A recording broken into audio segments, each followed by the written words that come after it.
No artigo da EWTN.com, afirma-se: a expressão co-redentora não ajuda a exaltar Maria como a primeira e principal colaboradora na obra da redenção e da graça, pois carrega o risco de eclipsar o papel exclusivo de Jesus Cristo. E esta é a preocupação de muitos protestantes, porque a expressão co-redentora dá a impressão de que existe outro redentor além de Jesus Cristo. Redenção refere-se ao ato da salvação.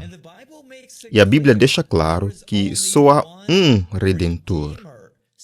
Falando de Jesus Cristo, Efésios 1, verso 7 diz: nele, em Jesus, temos a redenção pelo seu sangue, a remissão dos pecados, segundo as riquezas da sua graça. Sem mencionar que nunca se encontra a expressão co-redentora na palavra de Deus. Portanto, este é um título não bíblico atribuído a Maria. Veja como este apologista católico explica o que significa Maria ser uma co-redentora.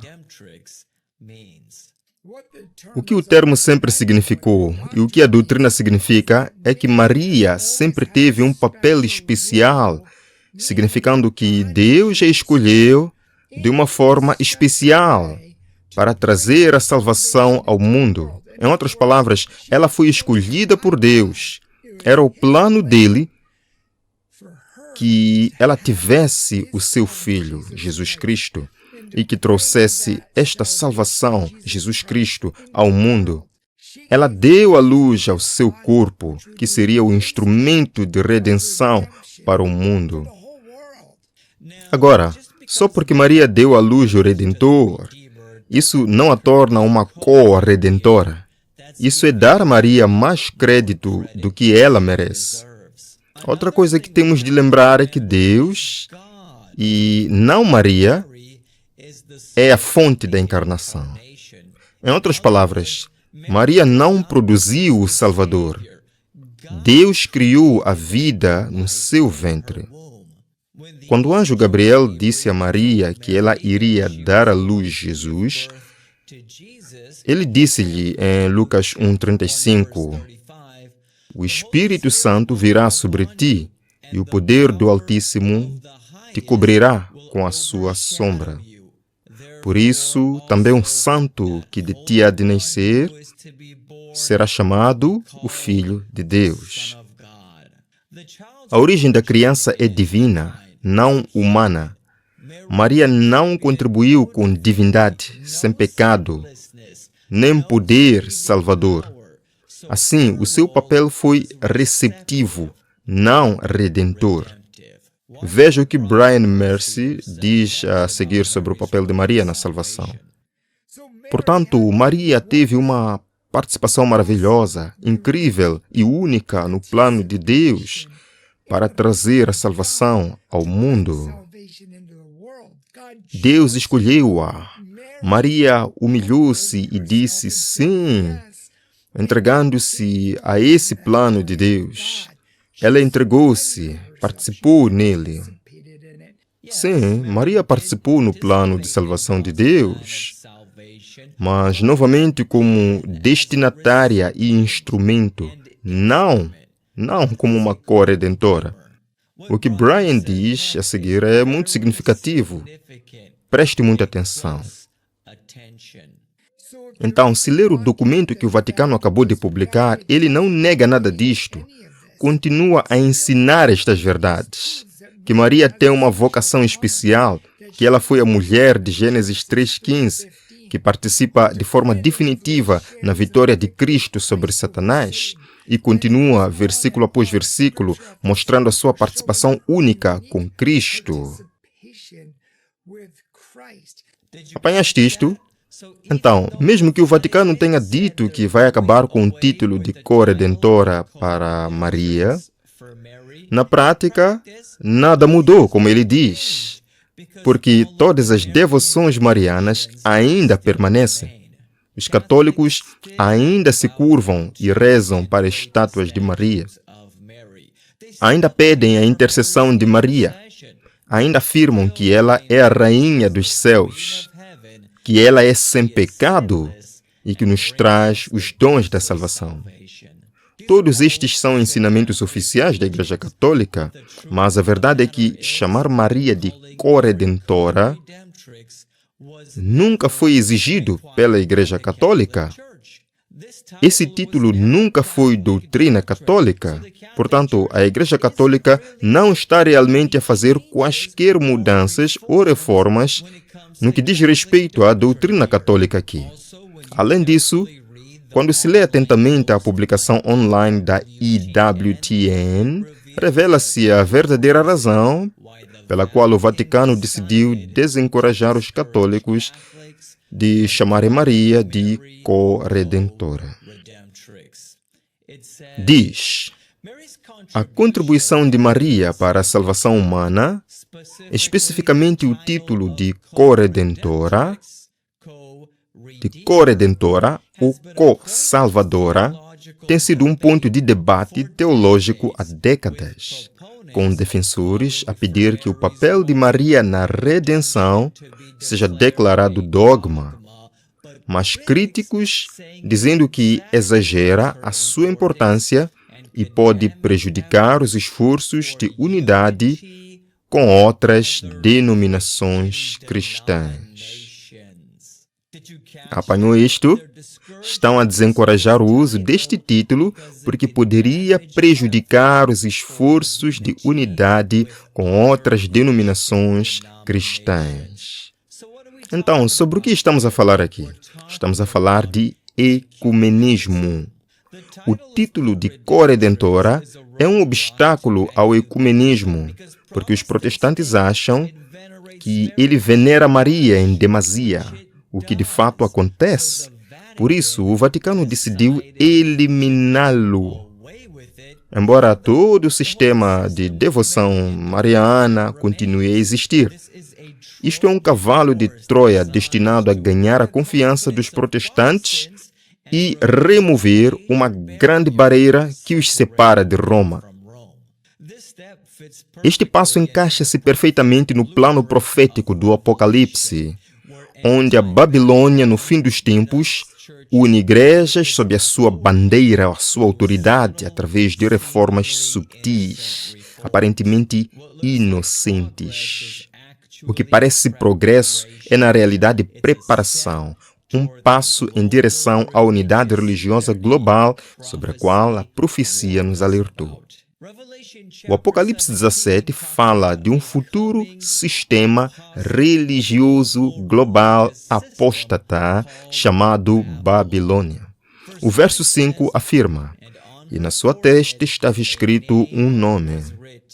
Mistério: Babilônia, a grande, a mãe das prostitutas e das abominações da terra. Uma mulher na profecia bíblica simboliza uma igreja, como na parábola das 10 virgens em Mateus 25. Essas virgens simbolizam a condição da igreja antes da sua segunda vinda. Portanto, Babilônia, a mãe das meretrizes, é uma igreja apóstata, já que ela é uma mulher meretriz. E o fato de ela ser chamada de mãe das meretrizes significa que ela tem outras igrejas apóstatas que se unem a ela. Não considero coincidência que a Igreja Católica Romana se chame a si mesma de Igreja-Mãe e que Babilônia seja chamada de Mãe das Meretrizes. Isto é uma indicação profética. Babilônia, a Grande, simboliza a Igreja Católica Romana. E essa não é a única pista. Quando lês a descrição de Babilônia, a mãe das meretrizes, em Apocalipse 17, todos os pontos correspondem à Igreja Católica Romana. Aqui estão alguns deles, no verso 1 a 3. Ela está sentada sobre muitas águas. O versículo 15 explica que as águas simbolizam povos, multidões, nações e línguas. Isto corresponde à Igreja Católica Romana, porque ela tem uma presença global. Podes encontrar igrejas católicas em quase todos os países do mundo. Ela cometeu prostituição com os reis da terra. Prostituição significa ter um relacionamento ilícito com alguém. E a Igreja Católica Romana faz isto ao se unir com os governantes de Roma e da Europa para perseguir aqueles que se opunham a ela. A Igreja não deve unir-se ao Estado para impor os seus ensinamentos. As pessoas devem segui-los voluntariamente, depois de Deus as convencer através do Espírito Santo. Babilônia também está cheia de nomes de blasfêmia. A Bíblia dá duas definições de blasfêmia. Afirmar ser Deus, em João 10:33, e afirmar ser capaz de perdoar os pecados, Marcos 2:7.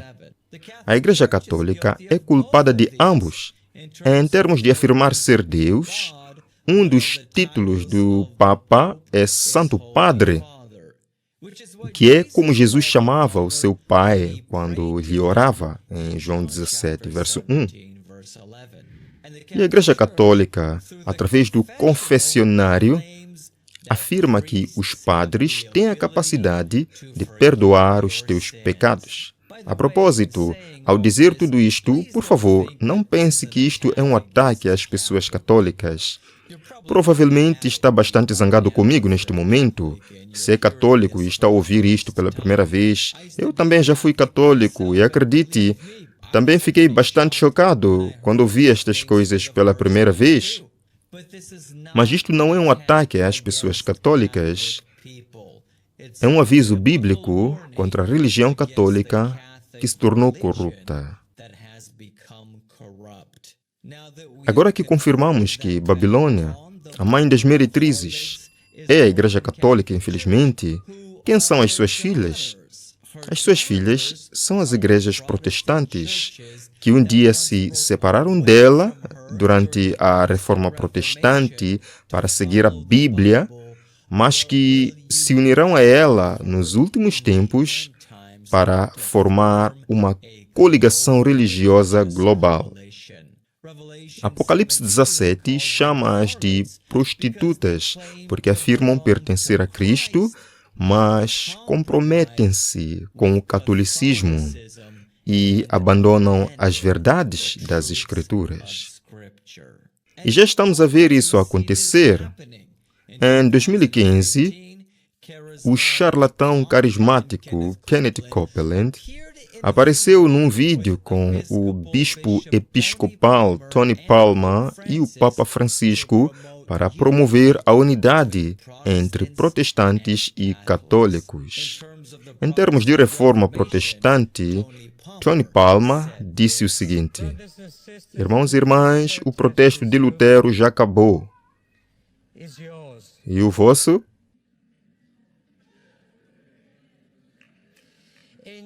Em 1999, isto foi assinado pela Igreja Luterana, a Federação Mundial.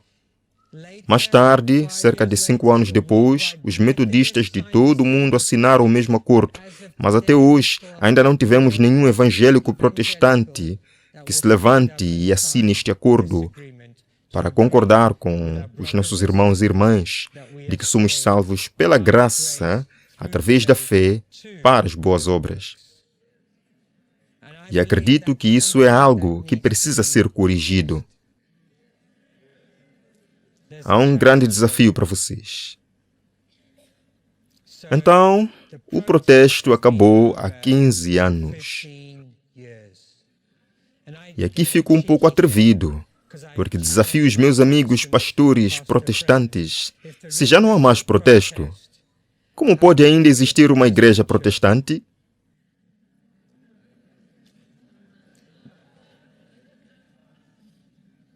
Talvez agora sejamos todos católicos novamente. Mas somos reformados, somos católicos no sentido universal. Já não estamos a protestar contra a doutrina da salvação da Igreja Católica. Agora pregamos o mesmo evangelho. Agora pregamos, és salvo pela graça, somente pela fé. A palavra somente foi o argumento durante 500 anos. A palavra somente está lá e podes lê-la tu mesmo. O protesto acabou. O protesto acabou. E depois Kenneth Copeland reforçou isto num sermão mais tarde. A declaração conjunta sobre a doutrina da justificação ou nascer de novo e a justiça de Deus é um documento criado e acordado pelo Conselho Pontifício para a promoção da unidade dos cristãos da Igreja Católica e pela Federação Luterana Mundial em 1999. Como resultado de um diálogo ecumênico extensivo, afirma que as igrejas agora partilham uma compreensão comum da nossa justificação pela graça de Deus através da fé em Cristo. Para as partes envolvidas, isto essencialmente resolve o conflito sobre a natureza da justificação que estava na raiz da reforma protestante. O protesto terminou. O protesto pode ter terminado para Kenneth Copeland, mas a verdade é que a Igreja Católica ainda mantém muitas crenças que os reformadores protestantes combateram, como a autoridade da tradição equiparada das Escrituras, a transubstanciação, o purgatório, a intercessão de Maria e dos santos, a capacidade dos sacerdotes de perdoar pecados e muito mais. Além disso, Rick Warren, fundador da igreja Saddleback, uma mega igreja batista evangélica, disse o seguinte sobre o Papa anterior: autenticidade, humildade. O Papa Francisco é o exemplo perfeito disso. Ele está a fazer tudo certo. Percebem? As pessoas vão ouvir o que dizemos se gostarem do que veem. E como o nosso novo Papa, ele foi muito simbólico, sabem? A sua primeira missa com pessoas com HIV, o seu beijo num homem deformado, o seu amor pelas crianças, esta autenticidade, esta humildade, o cuidado pelos pobres, isto é o que o mundo inteiro espera por nós, cristãos. O nosso novo Papa, ele não só elogiou o imenso Papa Francisco, como também o chamou de nosso novo Papa. Os protestantes não seguem o Papa, isso é uma coisa católica. Nós seguimos Jesus Cristo. Acreditamos que Ele é o líder da igreja, não o Papa. E até o pastor da mega igreja Joel Osteen elogiou o Papa Francisco. Vejam isto. Senti-me muito honrado e muito humilde ao ver o Papa celebrar a missa para 100.000 pessoas naquele dia. É só ver, sabe, ele tem um coração enorme para ajudar as pessoas. Adoro o fato de ele ter tornado a igreja mais inclusiva, não tentando torná-la menor, mas tentando torná-la maior para acolher todos. Isso ressoa muito comigo. Isso ressoa com Joel Osteen, que o Papa deu a missa a mais de 100.000 pessoas, mesmo que a missa católica seja considerada um sacrifício perpétuo de Jesus Cristo, porque a Eucaristia na missa é considerada o corpo literal de Cristo. O Catecismo da Igreja Católica explica o sacrifício de Cristo e o sacrifício da Eucaristia são um único sacrifício. Este sacrifício é verdadeiramente propiciatório. Propiciatório significa que remove a culpa e afasta a ira de Deus.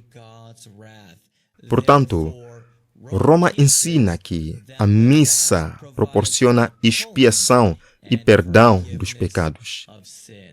Mas isso contradiz a palavra de Deus. As Escrituras ensinam que o sacrifício de Cristo foi completo uma vez por todas.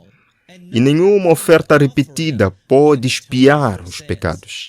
Hebreus 7:27 diz que Cristo não necessita oferecer diariamente sacrifícios, pois isso ele fez uma vez por todas ao oferecer-se a si mesmo. Cristo morreu uma vez, não repetidamente. Dizer que ele deve ser continuamente oferecido na missa para proporcionar expiação implica que o seu sacrifício na cruz não foi suficiente ou completo. O protestantismo está a mudar. Roma não mudou, mas os protestantes estão agora a voltar-se para os braços da Igreja-mãe. E quando este processo estiver completo, eles se unirão a ela para formar o poder religioso do fim dos tempos, de que o Apocalipse alerta, a Babilônia espiritual. Agora, alguns de vós podem estar a pensar, será que o ecumenismo é realmente assim tão mau? Cristo não orou ao seu Pai para que todos fôssemos um? Sim, orou. Mas a que custo? A custo da verdade? Porque é isso que o ecumenismo oferece. O ecumenismo sugere que todos os cristãos se unam, mas que deixemos de lado as nossas doutrinas, porque as nossas doutrinas nos dividem. Mas doutrina significa simplesmente ensino. Portanto, se comprometeres a doutrina em nome da unidade, isso significa que decidiste deixar de lado os ensinamentos da Bíblia para te concentrares numa mera unidade. E embora isso soe bem, a Bíblia diz-nos que a doutrina é de importância vital. Primeira carta de Paulo a Timóteo 4,16 afirma: cuida de ti mesmo e da doutrina. Persiste nelas, não as deixes de lado, pois ao fazer isso, salvarás tanto a ti mesmo como aqueles que te ouvem. Isto é claro, se ignorarmos as doutrinas da Bíblia, como assim o ecumenismo nos diz para fazer, isso custar-nos-á a salvação. Portanto, não deixes que ninguém te diga alguma vez que a doutrina não é importante. É mais importante do que a maioria das pessoas pensa.